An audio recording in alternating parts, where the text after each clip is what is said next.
ગુજરાતી કહેવત દુઃખમાં અધિક માસ.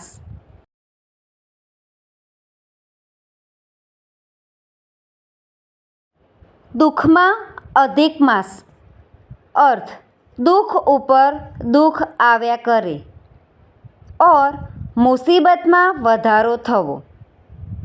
વાક્ય: બિચારા છગનભાઈની નોકરી છૂટી ગઈ હતી અને ત્યાં જ ઘરમાં ચોરી થઈ.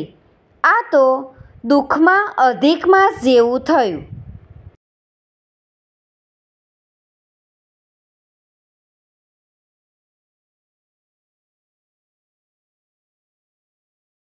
Thank you friends. Please like, share and subscribe.